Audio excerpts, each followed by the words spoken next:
Okay mga kamatis, mga kaibigan, welcome back to another content. And for this video po, pag-uusapan natin yung nangyari kay Dennis Padilla at saka sa kanyang pamilya. Well, this is a very public spout mga kamatis, mga kaibigan. Sorry for that. Di sinasadya, pero it's a very public spout in the sense na talagang nagkakabigayan na po. Pasensya na po, wala akong camera ngayon, pero I don't think we need a camera here. Tamang kwentuhan lang tayo. So, ano ba ang nangyari dito sa interview na to? Kasi we have to set the precedence first of these two videos kay OG Diaz. I would implore everyone na manood po nitong video na to bago tayo pumunta dun sa ating arguments. Okay? So, ang main argument ko kung napanood niyo yung unang video ko is that I said na sana hindi na lang in-invite si Dennis Padilla. Now, yung pagkakasabi ko nung sana hindi na lang siya in-invite was actually coming from a place of empathy. Since I am a father myself, I understand na bilang isang tatay, dapat invited ka doon or not. At ikaw dapat ang magdadala sa altar sa anak mo. Okay? So, these are all the things na sinabi ko last time, and I think I am wrong in the sense na mali yung idea ko of empathy.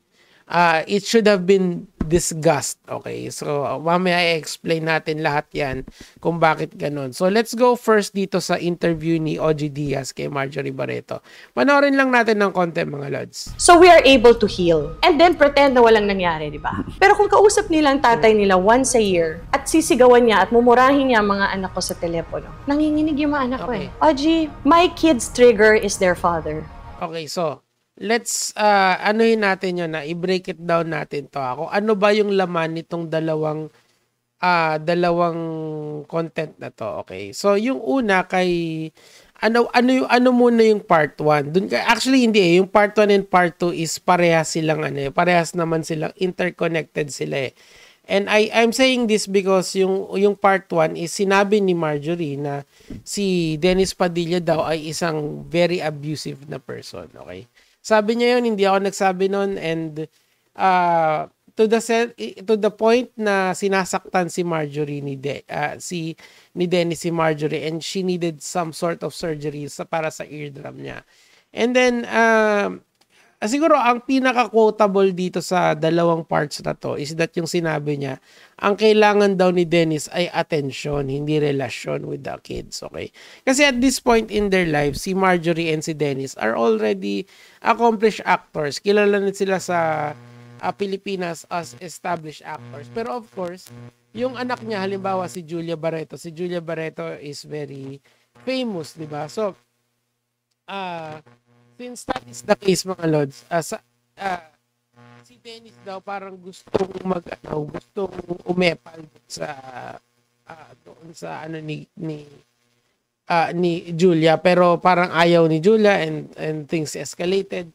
And yung sa kasal din pala, invited naman pala si Dennis doon. And alam ni Dennis na hindi siya yung magwo-walk doon sa aisle kay Claudia kasi nga wala silang relationship ni Claudia whatsoever. Okay, so these are the things na kailangan nating malaman before we go to the main event of this video. Okay, teka lang mga lods kasi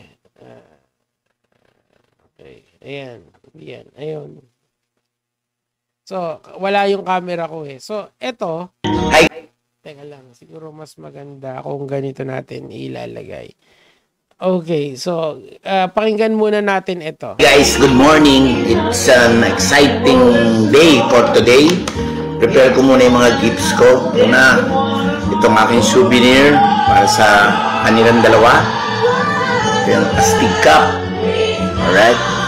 And then, syempre, meron din akong binalot na Super Lola bagoong. Dalawang flavor yan. Mayroong sweet at syempre merong spicy.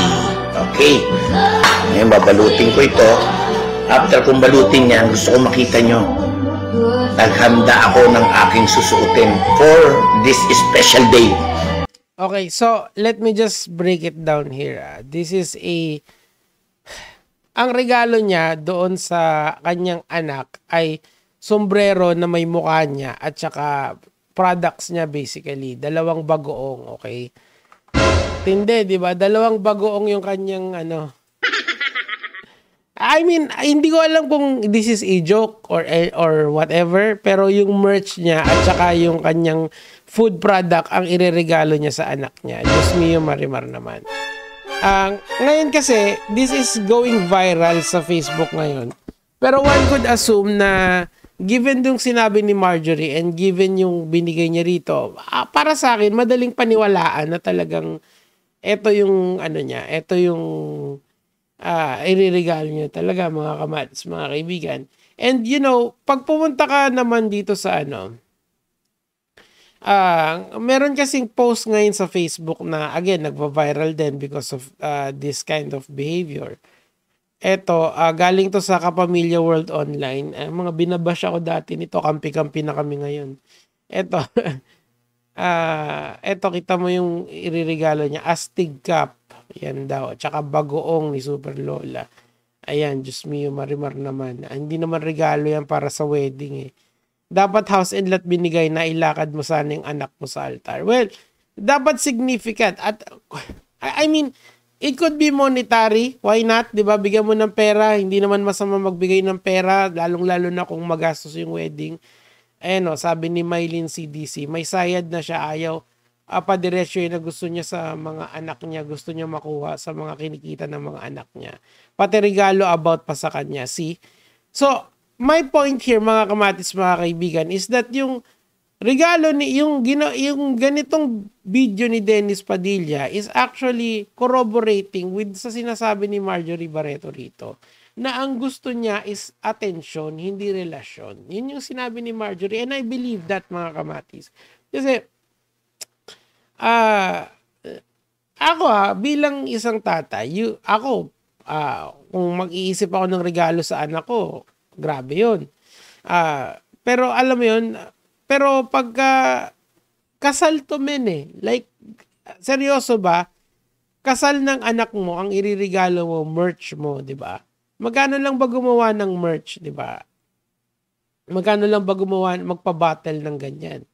It's less than 1,000 or maybe even less than 3,000 pesos lang yung magagastos mo dyan, di ba? So, nakakalungkot lang kasi na parang ginawang katatawanan yung iririgalo dun sa anak ka. And he expected so much from them. Sinabihan na kasi siya na hindi siya yung maglalakad dun sa anak niya it would be somebody else kasi nga estranged na sila. It happens mga lods yung ibig sabihin ng pagiging estranged. Ang ang ibig sabihin lang nun, yung nawala na kayo ng relasyon nung iyong biological parent, okay? Hindi na kayo together and iba na yung feelings nyo, wala na yung pagmamahal, wala na yung amor. It happens talaga. So, you cannot really force the issue kapag ganon. Now, parang mas naniniwala tuloy ako dun sa narrative or dun sa storya ni Marjorie na he was trying to make this about himself. I don't know why. Siguro meron siyang ibang motivation. I mean, think of many things. Pag-uusapan siya, i-interviewin siya. Ngayon, makikinabang siya dyan kasi magkakaroon siya ng visibility sa social media. Tandaan nyo, any form of publicity, good or bad, is still publicity, di ba? Lalong-lalo na ngayon ay alam naman natin na tumatakbo siya. So, one could surmise or one could conclude na could it be just a move para mapansin lang ng madlang people? Kasi look man, never in a million years would I talk to about this guy. I would never talk about the career of this person. Let alone mga kamatis, mga kaibigan, is to siguro mag-share ako ng mga funny stories niya pero para gawan ko siya ng content. It's beyond the scope of this channel But because it's trending right now, mga kamatis, mga kaibigan, we're talking about him.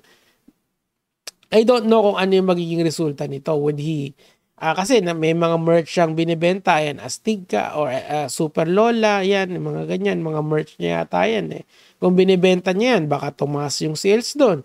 Or yung kapag, yung social media presence siya, mas mapapansin siya.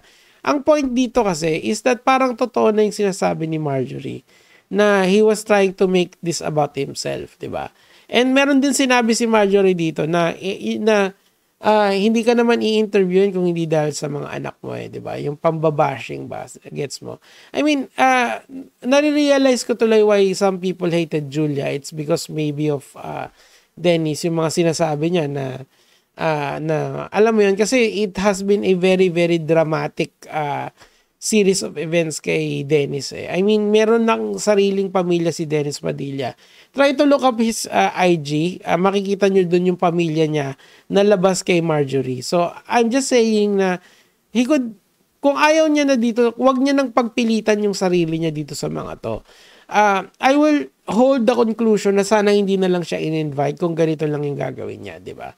Anyway, mga kamatis, mga kaibigan, I think this would be the last. I feel really sorry for Claudia for having to deal with this, and I feel really disgusted by even attempting siguro na suportahan to, because it's because I'm as much as possible I want to use empathy sa lahat ng ginagawa ko, pero I don't know, I don't think he deserves empathy sa ginawa niya.